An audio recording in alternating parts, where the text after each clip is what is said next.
इस मंच और इस आप न्यूज के चैनल के माध्यम से मैं उनको सूचित कर देना चाहता हूं कि अगर आपने उचित कार्रवाई, ठोस कार्रवाई नहीं किया तो आपको इस दल का, इस संगठन का विकराल रूप देखने को मिलेगा। मेरा नाम हेमंत कुमार सिंह हुआ। कहाँ से हैं सर? बाबूगढ़ी से हम यहाँ आए हैं। ये बजरंग दल के माध्यम से आप लोग आए हैं यहाँ पे जी। क्या कहना चाहेंगे आप? देखिए, सबसे पहली बात तो हिंदुस्तान के अंदर हम लोग लगातार प्रताड़ित हो रहे हैं, लगातार अपमानित हो रहे हैं, लगातार इस सरकार के द्वारा हम लोगों के साथ भेदभाव किया जा रहा है। अभी जो हम लोग यहाँ बैठे हैं, इसमें सबसे पहले मैं ये कहना चाहूँगा कि हमारी भावनाओं का कोई कदर नहीं, हमारा जो भावना है उसका कोई कदर नहीं हमारे देश के अंदर हो रहा है। हिंदुस्तान के अंदर ही हमारी भावनाओं का कदर नहीं हो रहा है। बिना कोई सूचना दिए हुए, बिना कोई वैकल्पिक व्यवस्था किए हुए, हमारी भावना से जुड़ी हुई जो मंदिर था, मनसा देवी मंदिर और बजरंगबली मंदिर, उसको प्रशासन जबरन तोड़ दिया। पहले इस मंदिर का अलग व्यवस्था होनी चाहिए थी, उसके बाद उसको तोड़ता। दूसरी सबसे बड़ी बात, मंदिर के जो भावनात्मक जो वस्तुएं थी, जैसे मूर्ति, घंटी, ग्रिल वगैरह, वह भी जो है उसको या तो किसी ने दबा लिया या तो इसको कहीं फेंक दिया गया। जो हमारी भावना से जुड़ी चीज़ थी, इससे हमारी भावना बहुत आहत हुई है। इसी को लेकर के हम धरना पर बैठे हुए हैं। दूसरी सबसे बड़ी बात, पिछली बार हमारे कार्यकर्ता मनोज कुमार चौधरी जी यहाँ धरना बैठे हुए थे। प्रशासन बलपूर्वक चोरी छुपे हमारी कार्यकर्ता को यहाँ से उठा लिए। उसके बाद उनको दरभंगा ले जाकर के छोड़ दिया गया। इस संबंध में हम ये कहना चाहते हैं, क्या यह भारत देश ही ना है भाई? अफगानिस्तान या तालिबान तो नहीं है ना, जिसमें हमें अपनी मांग भी मांगने का हक नहीं है। हम अपनी सरकार से अपनी भावना का जिक्र भी नहीं कर सकते। तीसरी बात, NH के द्वारा जो मंदिर का हर्जाना दिया गया, वह किसी पावरफुल व्यक्ति जो अपने आप को बहुत पावरफुल कहता है, उस पर एक हत्या का भी केस चल रहा है, उस केस को भी उन्होंने खा गए। वो पैसा हजम कर दिया इन्होंने। मैं ये पूछना चाहता हूँ कि भारत देश के अंदर जो व्यक्ति पैसा वाला है वह मनमानी करेगा, किसी के मंदिर को तोड़ देगा, उसका पैसा खा जाएगा, किसी को हत्या कर देगा, किसी को परेशान करेगा, किसी का जमीन हड़प लेगा। क्या भारत देश में यही सब चलने वाला है? इतना सब जो हुआ है, इसके पीछे आप किसको दोषी ठहरा रहे हैं आप लोग? देखिए, यहाँ का जो लोकल प्रशासन है वह दमंग व्यक्ति से या तो वो डरे हुए हैं, हाथों बिके हुए हैं।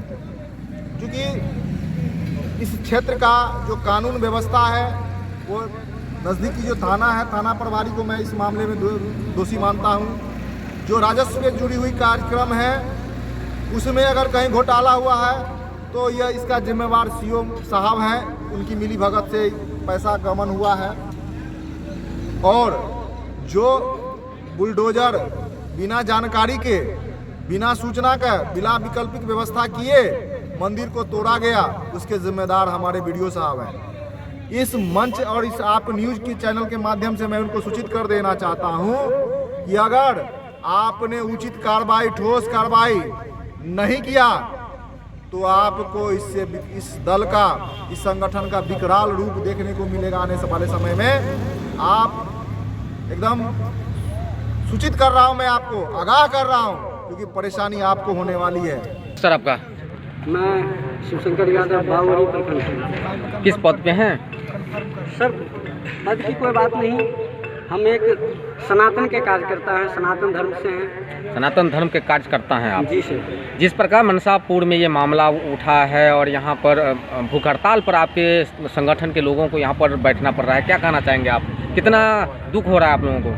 देखिए, दुख हम लोग तो झेलते ही हैं। हमारे सनातन को ये सबसे पहली है कि हम लोग नॉर्मल बात करते हैं। हम लोग अपना हक इसी प्रकार से शुरू करते हैं। हाँ, हम लोग भूख हड़ताल पे इसलिए बैठे हैं कि हमारे साथ जो घटना हुआ है उसका जो साक्ष्य है वो हमारे जो अफसर महोदय है यहाँ के, हमारे लौकी प्रखंड के, अंचल के, थाना के, ये लोग कुछ जवाब दे। इसका जिम्मेवारी ये लेते हैं या हम लोग पर छोड़ते हैं। हम लोग अपना सुरक्षा और अपना निर्णय लेना खूब अच्छी ढंग से जानते हैं, लेकिन हम अपने भारतीय संविधान को देखते हुए इन लोगों पे आश्रित हैं।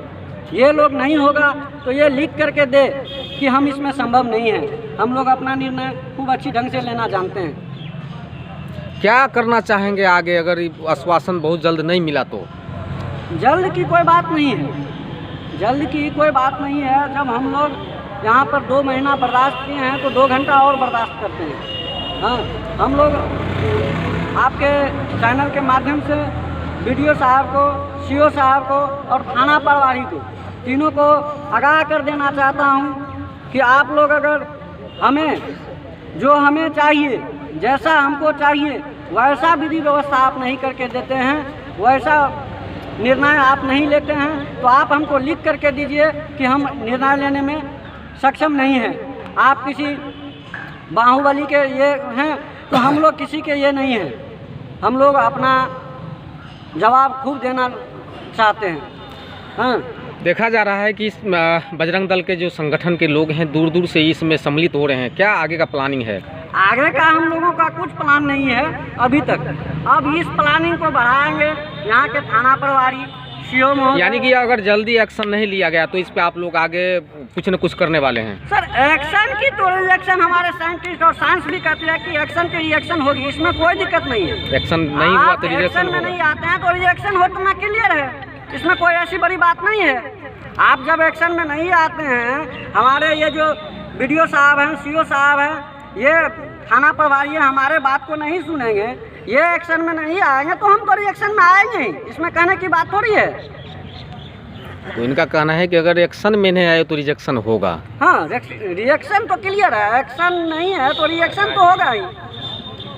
तो ये बजरंग दल के द्वारा जो लौकी के जो बजरंग दल है यहाँ पर भूख हड़ताल पर बैठे हुए हैं और ये मनोज जी हैं, और इनका कहना है कि मूर्ति को तोड़ा गया और ज़बरदस्ती तोड़ा गया है, और इसमें कहीं ना कहीं प्रशासन का जो ये लोग कह रहे हैं कि मिली भगत है और इसके द्वारा मंदिर को तोड़ा गया। और एक बार हम यहाँ पर बैठे हुए थे अनशन पे तो ज़बरदस्ती प्रशासन हमको उठा करके दरभंगा ले गया और वहाँ पे हमको अनशन तोड़वा दिया गया, लेकिन कुछ आश्वासन नहीं मिला है। पुनः ये लोग प्रयास किए हैं और बजरंग दल इसमें इस बार शामिल हुए हैं और इस बार ये लोग भूख हड़ताल पर बैठे हुए हैं। दूर दूर से बजरंग दल के जो संगठन के लोग हैं वो आ रहे हैं और कल भी देखा गया था, आज भी आए हुए हैं। और आगे और क्या कुछ होता है, प्रशासन किस तरह से रुख बदलते हैं इस पर ये देखना होगा। और फिलहाल अभी अनशन का दूसरा दिन जारी है और यहाँ पर सभी संगठन के लोग यहाँ पर बैठे हुए हैं। देखना होगा आगे क्या कुछ हो पाता है, प्रशासन एक्शन लेते हैं या नहीं लेते हैं, कुछ इन लोगों को आश्वासन मिलते हैं या नहीं मिलता है, ये देखना शेष होगा। तो बस एक छोटा सा प्रयास लौकी प्रखंड मुख्यालय से कैसा लगा आप लोगों को कमेंट बॉक्स में ज़रूर भेजिएगा। तब तक के लिए मधुबनी लौकी लाइव से विदा लेना चाहूँगा। Thank you.